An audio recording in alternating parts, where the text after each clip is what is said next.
ఓం శ్రీమాత్రే నమః. ఈరోజు వీడియోలో 2023 పోలిపాడ్యమి పూజా విధానము.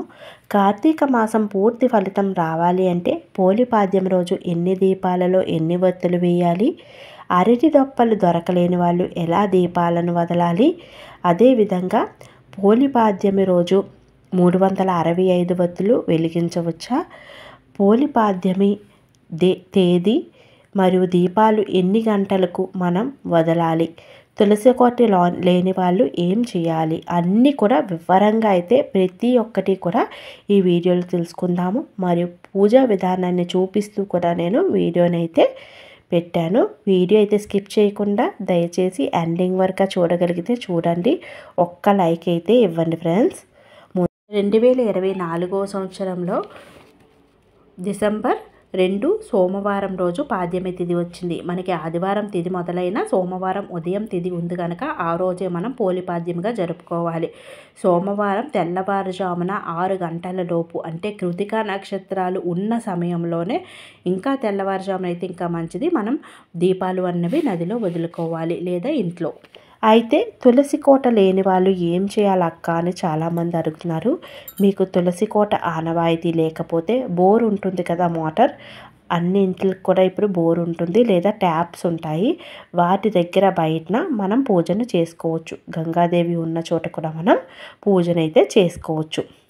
లేదా గుడిలో కూడా మనం దీపాలను వదిలిపెట్టవచ్చు. లేదా ఎక్కడైనా నదికి కానీ ఎక్కడైనా చిన్న కొలనులా ఉంటే అక్కడికి వెళ్ళి కూడా దీపాలు వదిలి పూజ చేసుకోవచ్చు.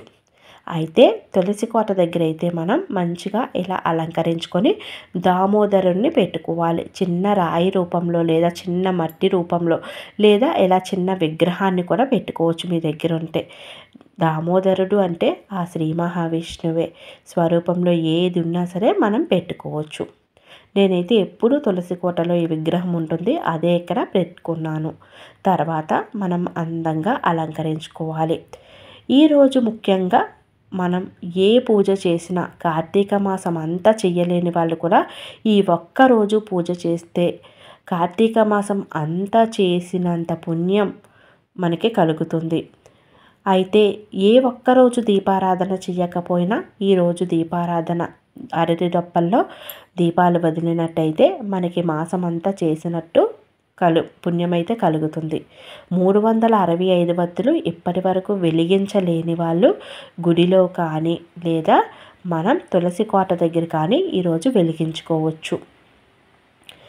అయితే ఈరోజు మరి దీపాలు ఎన్ని వదలాలి అని చాలామందికి సందేహం ఉంటుంది.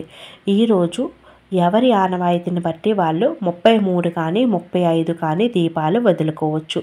33 వత్తులు వేసి దీపారాధన వదిలేవాళ్ళు 30 వత్తులు 31 వత్తి నెలకి, అదేవిధంగా 2 గణపతికి వదులుతారు. 35 వత్తులు అయితే 2 గంగమ్మ తల్లికి, 2 గణపతికి, 31 వత్తు నెల మొత్తానికి దీపారాధన చేసిన ఫలితం. అయితే ఈ దీపారాధన మరి అరటి దొప్పలు ఉండట్లేదక్క, చాలామంది అడిగే క్వశ్చన్ అనమాట. అరటి దొప్పలు ఉండట్లేదు, ఎలా వదలాలి? అరటి దొప్పలు లేకపోతే మనం విస్తరాకులతో చేసిన ప్లేట్లు ఉంటాయి కదా, అలాంటి ప్లేట్లలో కూడా దీపాలు మనం వదులుకోవచ్చు. అంటే తేలిగ్గా ఉండాలి, విస్తరాకు మాత్రమే. అలా అని ప్లాస్టిక్ కానీ లేదా అలాంటివి ఏవి కూడా యూజ్ చేయకూడదు. ఎందుకంటే మనం నదిలో అది వదిలేటప్పుడు అవన్నీ కూడా సురక్షితం కాదు. అందువల్ల ప్లాస్టిక్ అది కాకుండా మనం పూజకి ప్లాస్టిక్ కానీ స్టీల్ కానీ పనికిరాదు కదా, మీ అందరికీ తెలిసిన విషయమే. అందువల్ల మీరు అరటి దొప్పలు లేకపోతే ఈవెన్ కొబ్బరికాయలు కొడుతూ ఉంటాం కదా దేవుడికి, కొబ్బరికాయ కొట్టేటప్పుడు ఒక చిన్న చిప్పను ఉంచుకోండి. ఆ చిప్పలో కూడా మీరు మంచిగా దీపాలను వదులుకోవచ్చు. చిప్పలో కానీ లేదా మనం మంచిగా విస్తరాకుతో కుట్టిన చిన్న ప్రసాదం కప్స్ ఉంటాయి కదా, వాటిలో కానీ దీపాలను వదులుకోవచ్చు. అయితే ఈరోజు నైవేద్యం ఏం సమర్పించాలి? ఈరోజు సంపూర్ణంగా మీకు ఇష్టమైనవన్నీ వండి భగవంతునికి సమర్పించవచ్చు. లేదా సింపుల్గా చేసుకుంటాము అంటే తప్పకుండా వడపప్పు చలిమిడ చేయాలి. వడపప్పు చలిమిడ మనం తులసమ్మ వారికి నివేదిస్తాము. అదేవిధంగా ఇంట్లో దేవుడి మందిరంలోని గంగమ్మకు కూడా కొంచెం చల్లదనం కోసం కొంచెం వడపప్పు చలిమిడ పెడతామన్నమాట. అయితే ఈ అరటి డొప్పల్లో దీపాలు ఎందుకు వదులుతారు? అరటి డొప్పల్లో మనం దీపాలు వదలడం వల్ల ఏం జరుగుతుంది అంటే ఆ దీపాలు మంచిగా గగనమవుతాయి. నీటిలో వదులుతాం కదా, గగనమయ్యి గంగమ్మ వడిలో కలిసిపోతాయి. ఆ అరటి డొప్పల్లో దీపాలు ఎలా గంగమ్మ వడిలో కలిసిపోయాయో అదేవిధంగా మనం కూడా కైలాసానికి చేరుకోవాలి. ఆ దీపాలలాగే మనం కూడా ఈ పూజ చేసి కైలాస ప్రాప్తి కలగాలి మనకి ఉద్దేశంతో మనం ఈ దీపాలు వదులుతాము. ఈరోజు మంచిగా తులసి కోట దగ్గర ముందుగా మనం దేవుడి మందిరంలో వీలైతే కొంచెం దీపారాధన ముందు రోజే మనం అన్నీ చేస్తే బ్రహ్మీ ముహూర్తానికల్లా పూజ కంప్లీట్ అవుతుంది. అన్నీ కూడా ముందుగా చేసేసుకొని ఉదయాన్నే తెల్లవారుజామునే మనం ముందుగా ఇంట్లో దీపారాధన చేస్తే చాలా మంచిది. అనంతరం తులసి కోట దగ్గర కూడా దీపారాధన చేసి నేనైతే ఈ విధంగా పూలతో మంచిగా అలంకరించి ముగ్గు వేశాను. ఒక ఇత్తడి ప్లేట్, ఇత్తడిదైతే చాలా మంచిది. ఇత్తడి అయితే రాగిదైనా పర్వాలేదు, స్టీల్ది అయితే పెట్టే కన్నా మనం ఇంకా మట్టి పాత్ర పెడితే మంచిదన్నమాట. అది మీ ఇష్టం.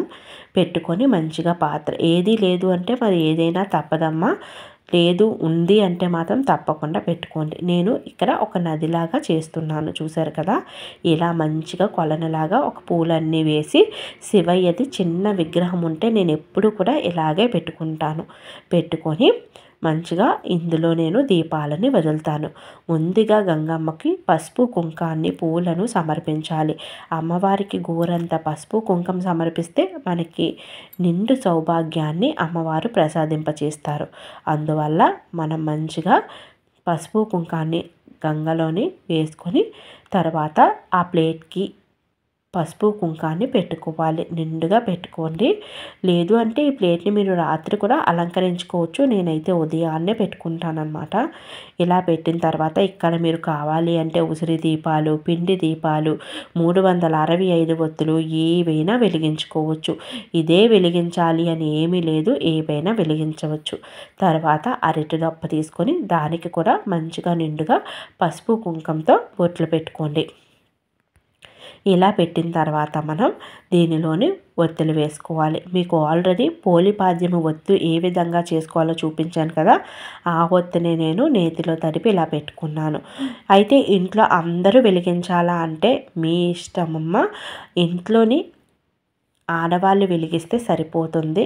లేదు అంటే మేము వెలిగిస్తాము అంటే అందరూ కూడా వెలిగించుకోవచ్చు. ఇంట్లో ఒక్కరు దీపారాధన చేస్తే సరిపోతుంది. ఇంట్లో అందరికీ కూడా దాని ప్రాప్తి కలుగుతుంది.